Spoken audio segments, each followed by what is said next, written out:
Om Namo Bhagavate Vasudevaya. Om Namo Bhagavate Vasudevaya. Om Namo Bhagavate Vasudevaya.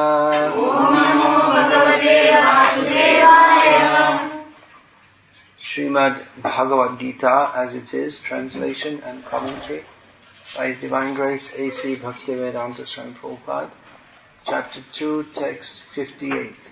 Yada sangharate chayam kurmongani vasarvashaha indriyani indriyarte bhyas tasya pragya prachashtita.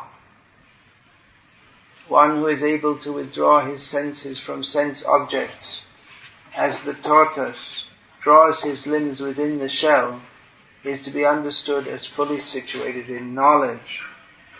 Purport: the test of a yogi, devotee, or self-realized soul is that he is able to control the senses according to his plan. Most people, however, are servants of the senses and are thus directed by the dictation of the senses. That is the answer to the question as to how the yogi is situated. The senses are compared to venomous serpents. They want to act very loosely and without restriction. The yogi or the devotee must be very strong to control the serpents, like a snake charmer. He never allows them to act independently. There are many injunctions in the revealed scriptures. Some of them are do-nots and some of them are do's.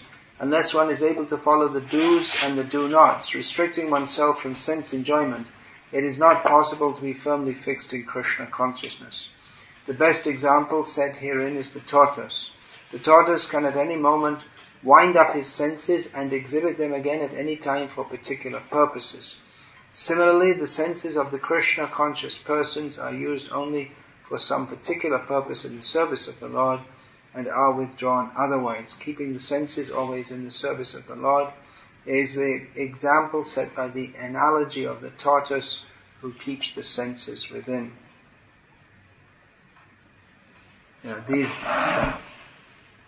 This is near the beginning of Bhagavad-gita, which is known as the Bhagavad-gita is considered the basics, the introduction in Bhagavad Tattva Vijnanam Mukta Sangasya Jayate, the science of the topic of Bhagavan, the Supreme Personality of Godhead, by which one is freed from material involvement. That is described in Srimad Bhagavatam. So there are many, many topics to be discussed in Krishna consciousness.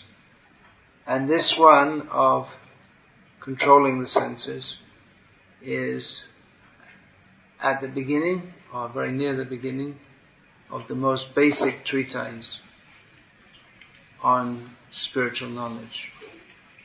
Actually, before this, Krishna, Bhagavan, establishes that the person, the Atma, is different from the body. And then this topic of the control of the senses comes in response to Arjuna's famous question about the Stitadhi Muni.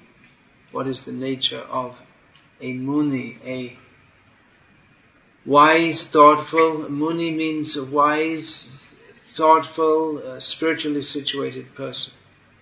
Stitadhi Muni, one who's situated in intelligence. So what is his, how do you recognize him? Stita pragyasya ka bhasha samadhi sthasya keshava stita dihi king prabhasheta kim asita vrajeta kim. How do you recognize such a person? A person who's actually situated in proper intelligence. What are his symptoms? How does he talk? How does he walk? How does he sit? So, in response, Krishna describes the yogi who his basic symptom is that he is in control of the senses. Now these are very basic topics. And there are so many topics to discuss. Up to prema and even beyond prema.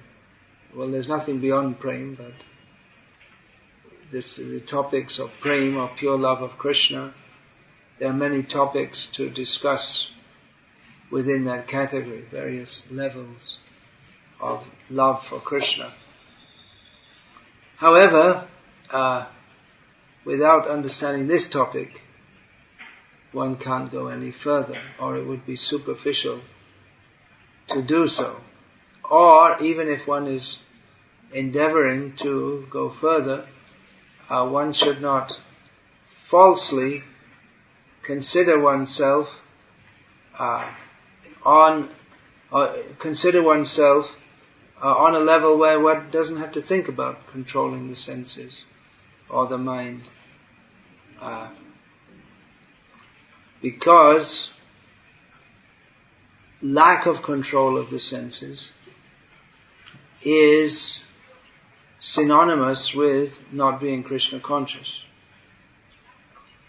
And it's not so easy to get free from the pushings of the senses. Atendriya priti vancha tare bale kam, Krishnendriya priti ichha dhare premana. The difference between prema, or love of Krishna, and lack of prema, or material desire, is this. When one is attached to personal sense enjoyment, that is called karma, or material desire, which is explained by Bhagavan Krishna in Bhagavad-gita as the great enemy of the conditioned soul that binds us in illusion. And when one is fully dedicated to serving Krishna's pleasure, that is called prema, or pure love of Krishna. Now, this distinction might not be so easy for us to make, because, this already stopped recording. Because for so many millions of lifetimes, anadi karma phale paribhavarana jale, since time immemorial we have fallen into the ocean of birth and death. So we consider it this to be a natural situation. Now, this material desire, karma, is compared to iron. I suggest you put some oil on that door, so every time if people are coming in and out, a little oil would make less disturbance. So karma is compared to iron, and prema is compared to gold. They're both metals. If one is blind, one cannot distinguish between the two, although they're similar in many ways, but one is very valuable and one is cheap. So if one is blinded by sense gratification, he may not be able to see the difference. They may seem to be the same. This is, of course, an example comparing iron to sense gratification and gold to pure love of Krishna. But actually the difference is much, much greater. But the similarity is that they're both karma and prema desire, But one is for personal sense gratification, and the other is for the pleasure of Krishna. But as long as one has even a modicum of material desire, then you cannot properly appreciate what spiritual desire is. Philosophically, we can understand, and we develop, or we start to develop love of Krishna by the activities of Bhakti, of Shravanam, Kirtanam, Vishnu Smaranam, by all these activities. But the actual experience of prema comes from full surrender to Krishna. Now, that full surrender comes, how does that come? There's a process for that. And that's described, or that's alluded to, in the purport here by Srila Prabhupada, that there are many do's and do-nots in devotional service. Things that we should do which help us to develop love of Krishna, and things that we should not do, which, because they inhibit our love of Krishna, they bring us again into the atmosphere of personal enjoyment. So there are many of these. We have the basic rules. Srila Prabhupada has given us the most basic for those who want to be serious about Krishna consciousness, so that we should chant the holy names of Krishna at least 16 rounds every day. We should follow these 4 regulated principles: no meat eating, no gambling, no illicit sex, no intoxication. So there's the most basic do is do chant Hare Krishna. The most basic do not is do not eat meat, do not eat fish, do not eat eggs, do not take intoxication, do not gamble, do not indulge in illicit sex. So all these rules are there, do's and do nots. Because if we do chant Hare Krishna, that will help us to develop prema, going through all the stages. Ado, Shraddha, Tata, Sadhu, Sangha. Tato narta nivritti syat, tato nishta ruchistata. It's going through tato narto nivritti syat, tato nishta ruchistata. Yeah, so going through all the stages, the various stages, one comes to Krishna prema by sadhana, which the most powerful positive aspect is chanting Hare Krishna. If we simply don't eat meat, don't drink wine, and follow these principles, but we don't chant Hare Krishna, then we won't attain love of Krishna. On the other hand, if we do chant Hare Krishna, but we also break the principles, we also won't attain love of Krishna. So chanting Hare Krishna is most important, but we also have to follow some principles. And apart from these most basic principles, there are many other principles which are given in the Nectar of Devotion that we should follow.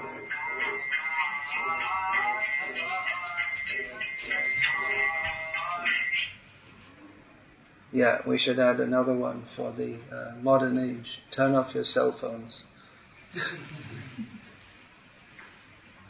There are rules and regulations in the temple, such as one should not criticize others, one should not become angry at others, one should not praise others in the temple, one should not tell lies in the temple. Better not to tell lies anywhere. But the general idea is the same principle. Don't disturb unnecessarily. So, cell phones off during Krishna Katha. Please. Everyone has a cell phone? Yes. So please take it out and switch it off. Off is better. There's also silent mode, but why? Anything so urgent? Just have it off better. So, rules and regulations, do's and do nots.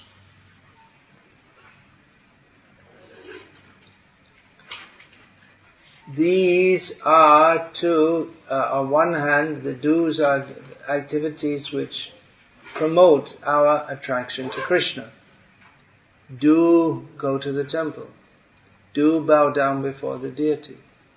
And don't associate with non-devotees. Don't perform puja, is one of the rules given in the Nectar of Devotion. Don't perform puja after eating hing. It's one of the rules. There are many other rules given for deity worship in other shastras. There are so many different rules. So do's and do nots. Now, for a pure devotee on the highest level, he may not observe these do's and do nots because he's already absorbed in pure love of Krishna. But for devotees on not on that level, they haven't reached up to the perfectional level, following all these rules and regulations is essential. Once a devotee asked Prabhupada, how can we quickly develop love of God? And Srila Prabhupada said, follow all the rules and regulations. So many times devotees ask, how can we make advancement? Although the process is quite clear, we have to apply ourselves to it. This is Acharya Upasanam, worship of the Acharyas. The Acharyas in Parampara have given us various rules and regulations to follow that will help us to become Krishna conscious. Now some devotees say, what's all these rules that inhibits the feeling of bhakti? But the Acharyas are not so foolish that they'll give us something that will inhibit bhakti. The rules are meant to help us to develop bhakti. If we think that all these rules, they just stop bhakti, that's actually an insult to the Acharyas to even think like that. Because the rules are to help us develop bhakti. Of course, it is a fact that if we become overly concerned with rules, just for the sake of rules, that is an inhibition to bhakti. That is called niyama agraha. Being too enthusiastic for rules' sake. But this word niyamagraha is given by Rupa Goswami as one of the factors that destroys bhakti. So one of them is being enthusiastic for rules simply for rules' sake. But niyamagraha can also be translated as niyama agraha, not to accept the rules. So the rules should be accepted, but understanding the purpose behind them. Now, quite often we see that devotees, or supposed to be devotees, they are not very serious about following all these rules. And often they cite two reasons for not following all the rules, which are genuine reasons for not following rules. One, or can be genuine reasons. One is time, place and circumstance. That adjustments may be made for time, place and circumstance. Just like, for instance, one should not eat meat. But if there's nothing else to eat, if one has to serve Krishna, then theoretically, one could eat meat. Although Srila Prabhupada, when he said, I would rather die than eat meat. But theoretically one could do so. To one of Srila Prabhupada's disciples, who was ordered by Srila Prabhupada to preach in Russia, Srila Prabhupada, but he didn't want to. And he was giving so many excuses. And he said, there's nothing to eat but meat there. And Prabhupada said, then eat meat, but go and preach. In other words, Srila Prabhupada wouldn't accept any excuses. Actually, there are things to eat. There were things to eat other than meat, even in the communist days, but not much. It was a pretty limited diet. But you could get by with vegetarian food.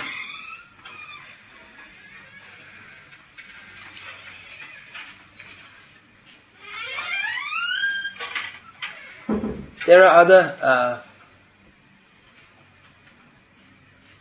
adjustments that one may have to make according to time, place and circumstance.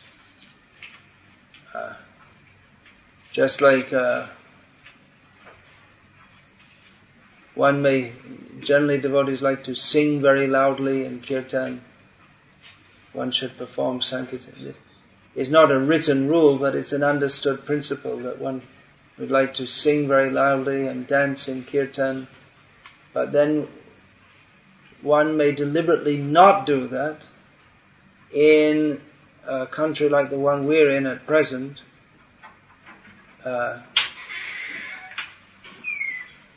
where we are surrounded by neighbors who are not very appreciative of that and might even call the police and have your visas cancelled and that means your jobs are lost.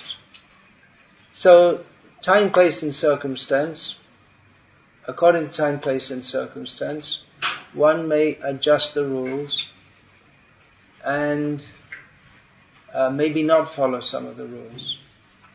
Another reason for not following a rule may be simply out of bhav or great feeling for Krishna. A devotee may not follow a certain rule. And Srila Prabhupada in Bhakti Rasamrita Sindhu, in Nectar of Devotion, I'm not sure, but probably quoting from one of the previous Acharya's commentaries, he gives the example that it is forbidden to lie down in the temple of Krishna, but someone may do so someone who's a very advanced devotee, they may do so out of a sense of great familiarity with Krishna. If someone is in the mood of being extremely familiar with Krishna, out of a very high standard of love of God, they may do so. But generally one would not do so. So one may cite feeling for Krishna. But the general rule is to follow the rules. That's why they're given, because they help us to overcome sense gratification and thus help us to become purified and advance to the stage of love of Krishna. Now, a problem with our own selves is that we tend to be lazy, especially in Kali Yuga. That is a prominent symptom. And we justify in our own minds, and maybe to others also, not following the rules. The actual reason is that we're not very serious, or we don't want to follow properly, but we say, in the name of having great feeling for Krishna, or in the name of time, place and circumstance, where it's not really necessary, we don't follow a rule where we could follow it. Or we say, out of great feeling I'm doing it, although actually to be on that level of great feeling is not very common. So to imitate that means that if we imitate that highly advanced level, then we can never come to the highly advanced level, because we don't go through all the preliminaries that are required to come to that level, and we don't actually give up sense gratification. We just imagine that we have done so. A disciple of Srila Bhakti Siddhanta Saraswati Thakur, he gave an example of one Goswami, or in Bengal the Goswami caste. They used to be the gurus of the Vaishnavas. Nowadays they're mostly all communists and businessmen and all this kind of thing. But one Goswami, he himself cited an example of a highly advanced level of devotion. It's citing himself. In one lecture he gave, he explained how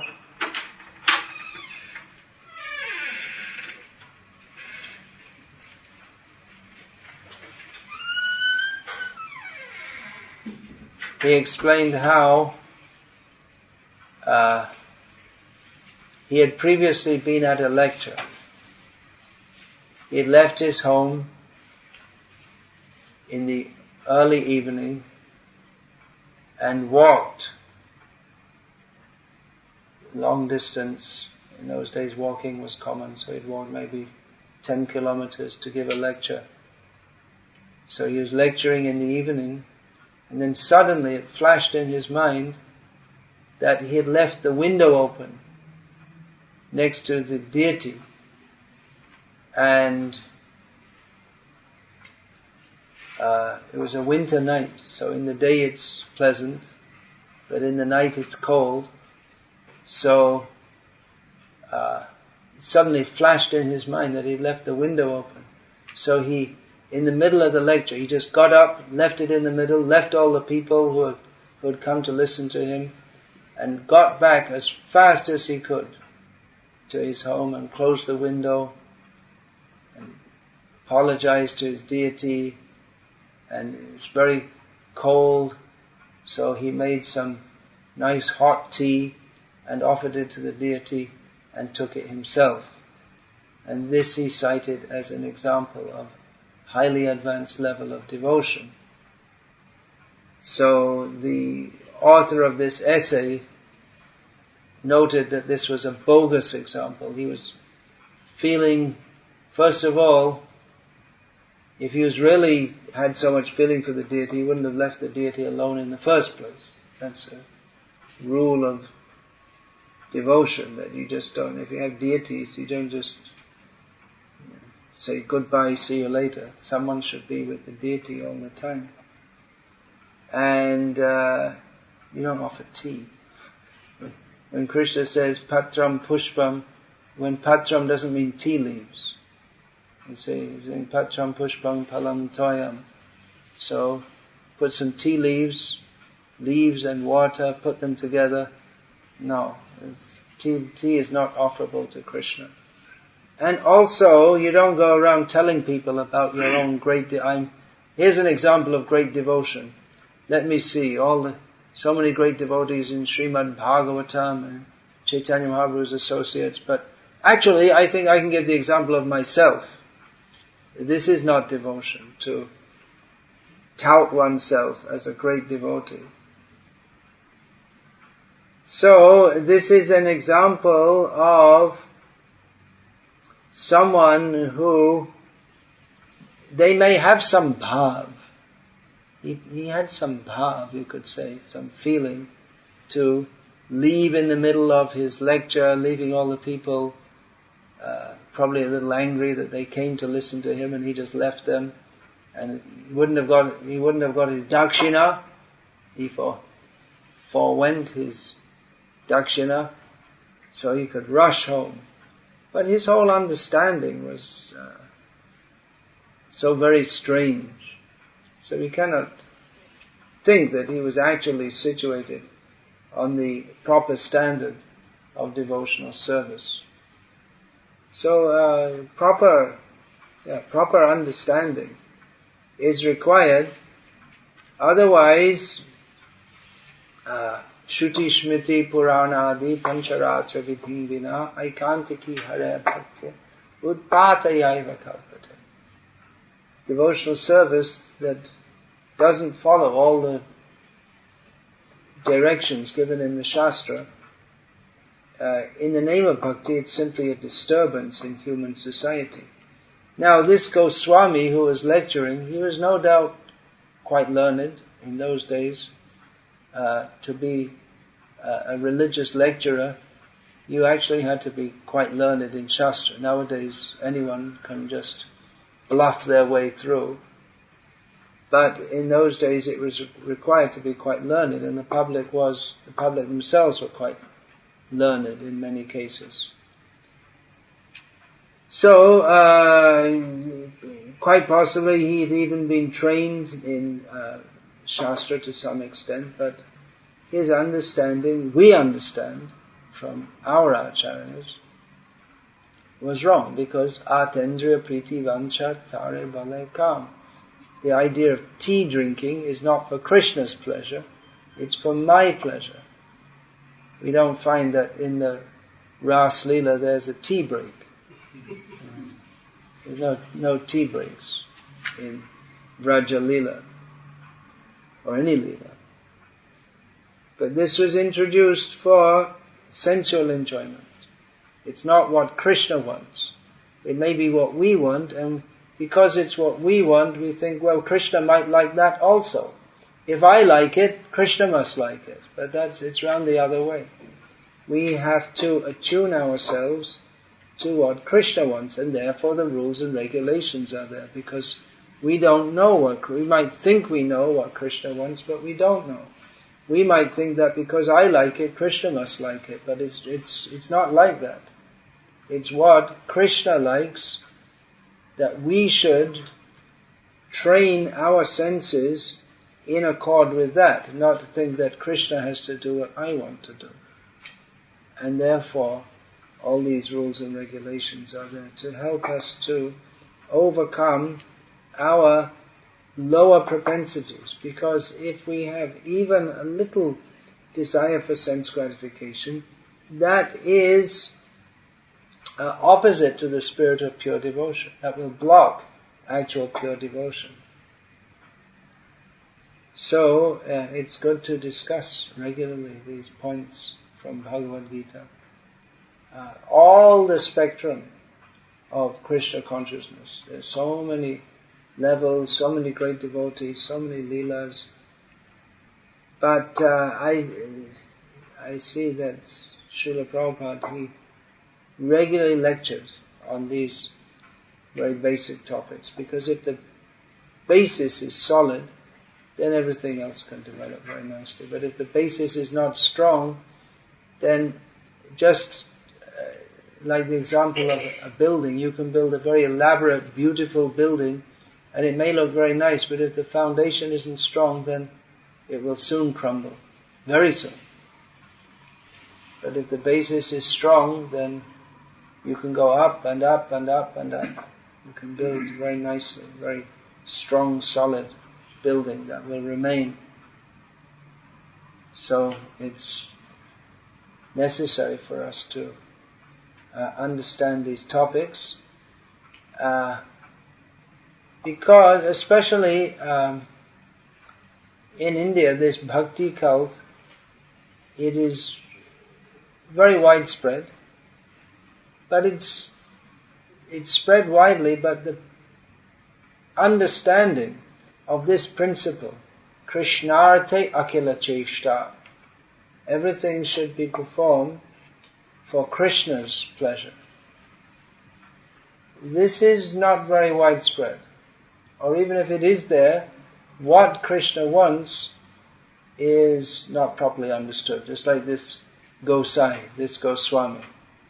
He thought, I should do what Krishna wants. I should make him warm. But then exactly how Krishna wants that, he was very seriously mistaken. So,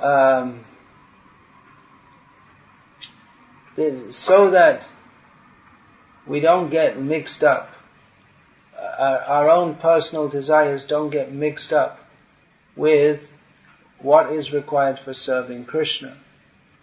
It is necessary to stay within the guidelines of the rules and regulations.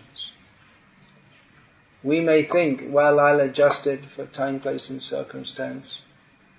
I'll adjust it because I don't need to follow this because I have so much feeling. But that feeling, and this, just like we see all over India, people have feeling but no proper understanding. So many people will go to temples of Krishna. Guru Vayar, I was just there, just came from there yesterday. Tirupati, so many people are coming, calling out Govinda. That's very nice that they're calling out Govinda, but they're not really serious to do what Govinda wants them to do. Rather, they're going to Govinda asking him to do for them what they want to do. So they're a long way from the actual conception of bhakti. So that is Srila Prabhupada's special contribution to the spiritual life of India. First of all, to revive the whole Bhakti cult, to popularize that and make people feel that Bhakti is the best path, Krishna Bhakti. So that even nowadays we find many people who are initiated in different sampradayas and they're impersonalists, but nowadays more and more they're talking about Bhakti and Krishna. It's all because of Prabhupada's preaching and his influence. Otherwise, where did that come from?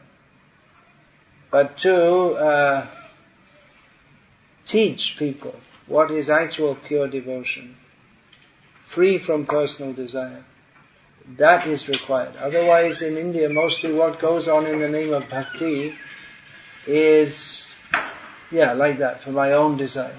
Krishna, I love you very much, you love me, so do what, I'm just like your child, so just like a parent does for the child, you give me whatever I like.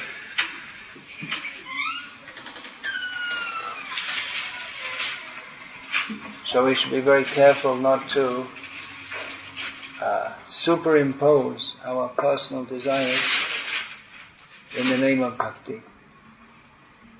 But rather, if we follow the rules and regulations under the guidance of devotees who clearly understand these principles, then we can advance nicely in Krishna consciousness. Otherwise, it's very dangerous. That the tendency is always to just water it down a bit and say, well, Krishna is very merciful, he knows I love him, so if I don't follow this or that, he'll understand. But then, if we do love him, or if we are serious to develop love for him, then we'll follow the path given by the acharyas, which is meant for developing that love. They've given us the process. And if we're not serious to follow that, that suggests that we're not actually very serious. To talk is cheap. We can say we love Krishna, but that has to be seen in our activities. So, Hare Krishna. I will not say more about this now. It's a basic principle, which if we can understand, then our progress in Krishna consciousness will go very nicely. If we don't understand this, or if we cheat ourselves by pretending that we're on a better level than we actually are, then we can't actually advance. Even if it seems that we are doing so. It might seem that we have so much feeling for Krishna, just like the Goswami. He thought himself, and probably others who were listening to him thought, oh, what a great devotee. He ran back to his own home, closed the window, gave the deity tea, but because it's not properly guided by the rules and regulations of Shastra given by the acharyas, then even though he thinks that he's being greatly devotional, it's mixed up with his own personal desire for sense enjoyment. Drinking tea is not the world's greatest crime, but it's got nothing to do with devotional service. It's a very minor. It's very minor compared to highly sinful activities, but it's not in the line of devotion. So it is an obstruction on the path of devotion. Yeah, any question about this, please?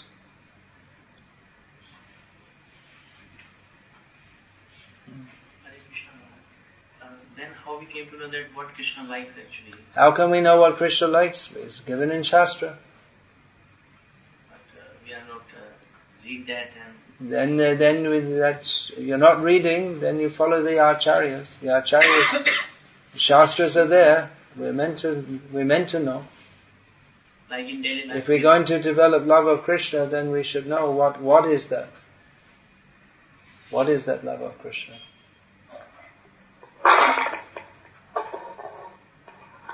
We should know what Krishna wants.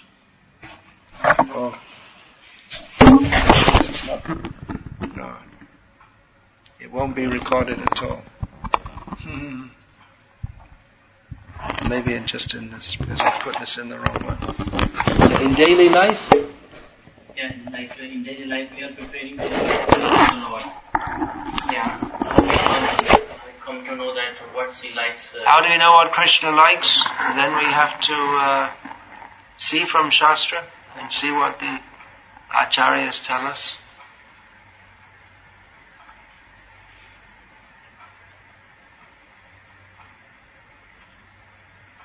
You can see Bhakti Thakur's song, Shukta Shakadi Bhaji Nalita Kushmanda, Dali Dalna Dugdha Tumbi Dadhi Mocha Khanda. All these items are given. Krishna likes that.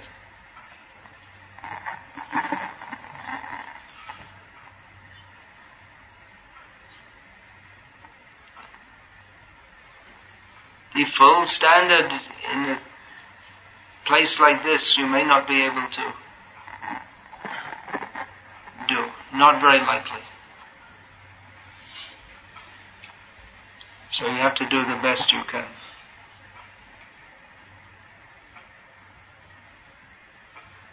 But therefore I recommend also, don't mind, don't take up deity worship in the proper way. You can't do it. So, if you can. Chanting Hare Krishna, anyone can do, any place, any time, any circumstance. Therefore it's the Yuga Dharma. But deity worship, there are so many rules and regulations. If you can't do it properly, then deity worship is such that if you can't do it properly, it's better not done at all. Means if you can't follow the basic rules and regulations. Means that everyone can keep some. What Prabhupada recommended was that we keep the Guru Gauranga altar. That was the standard in ISKCON when Prabhupada was present. If there were no Brahmin initiated devotees, then they'd have a picture of the Panchatattva and a picture of Srila Prabhupada. And they'd worship. That was in an ISKCON center with full-time devotees. And they'd offer their bhog like that and do arati twice a day like this. And later when they come up to the standard, then Srila Prabhupada would install deities. Even in his own centers, where there were Brahmin initiated devotees present, Prabhupada sometimes refused to install the deities. Said they're not up to the proper standard. Although in Australia, famously, he installed the deity even though he said no one's up to the standard.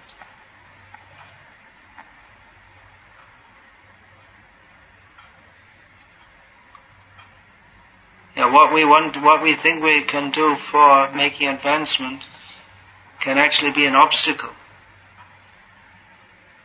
if we don't do it properly.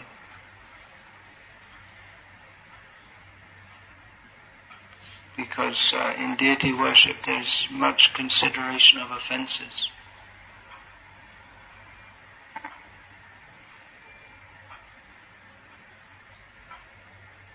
Anything else?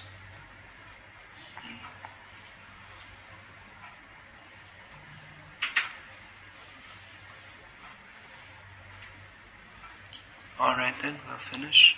Yeah. You mentioned that one should then follow according to the acharyas. In a circumstance when somebody starts associating with an individual, thinking him to be an acharya, thinking him to be a guru, but given that it's commonplace now that such individuals may not be correctly practicing themselves. So the question that is frequently asked is, whose fault is it?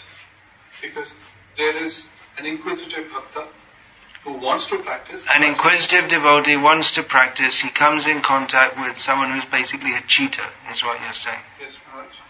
Then? And as a result, his bhakti is spoiled. Well, we learn from Chaitanya Charitamrita, summarizing the principle given in Bhagavatam and other Shastras. Brahmanda Brahmite Kono Bhagyavan Jeev Guru Krishna Prasade Pai Bhakti Lata Beach. One who is very fortunate, by the mercy of Krishna he gets a guru. By the mercy of Guru he gets Krishna, or by the mercy of Guru and Krishna, you get the seed of devotion. So one who's actually sincere, they should get a proper Guru. One may be sincere and come in contact with someone who's not sincere. But then if he's actually sincere, then he should be able to note the difference. Srila Prabhupada, sincere, this word is often used to mean someone who's very convinced about something and determined about it. So once a devotee asked someone about asked Srila Prabhupada the position of a sincere atheist. And Prabhupada said, well, how can there be a sincere atheist? It's like saying an honest thief. So Srila Prabhupada one could say, in general English usage, one could say a sincere atheist. That means he really believes it, and he's really convinced about it, and he really thinks it's best for human society. But Srila Prabhupada didn't accept that. Because Srila Prabhupada gave the idea that if one is actually sincere, then he won't adopt ideas which are so opposite to the actual situation of the jiva to serve Krishna. So this principle separates the sincere from the insincere. Atendriya priti vancha thare bole kam krishnendriya priti icha dhare premana. If one desires personal sense gratification, that is material. If one desires to satisfy Krishna, that is spiritual. Now in the name of devotional service, there may be elements of personal desire, but that is a contamination on the process. So if someone is preaching Krishna consciousness, but is using that as is possible to exploit others, that's possible. Or he's directing his followers towards sense gratification, then one who's sincere, they will discern that and leave that person. Or it may be that someone is practicing sincerely, but by some offense or whatever, bad association, they slip from that platform. So then one should not continue to follow them. As long as they're following, follow. And they're not following, don't follow. One has to attain Krishna, one has to be very sincere. Follow very sincerely. Mam ekam sharanam vraja. It's a great demand from Krishna to surrender to him fully.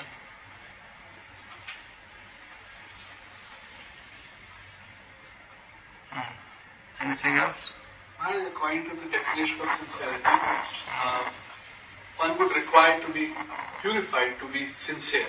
One would require to be purified to be sincere. Some level of initial purity is required. Yeah. One has to be actually desiring to be free from, even without knowing the language, the terminology, the science of devotional service, even without knowing all of this, there should be a basic inclination to, or understanding that this material world is not my place.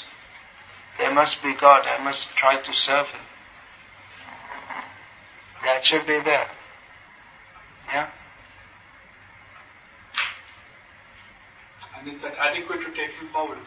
Is that adequate to take you forward? Well, you have to make the step. If one is sincerely desirous to go forward, then Krishna will help.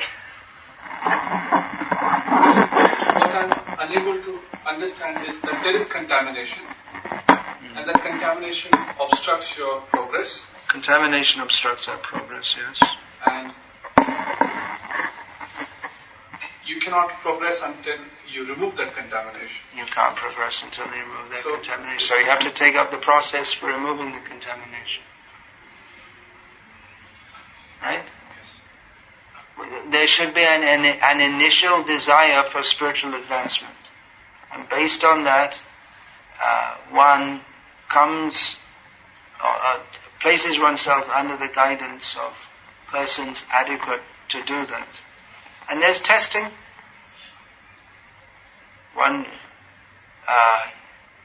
If one's actually sincere, he won't go to someone who's grossly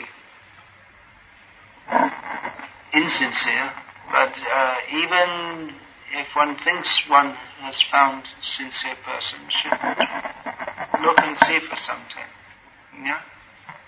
One should look and see. It's stated that one should see the character of the Guru.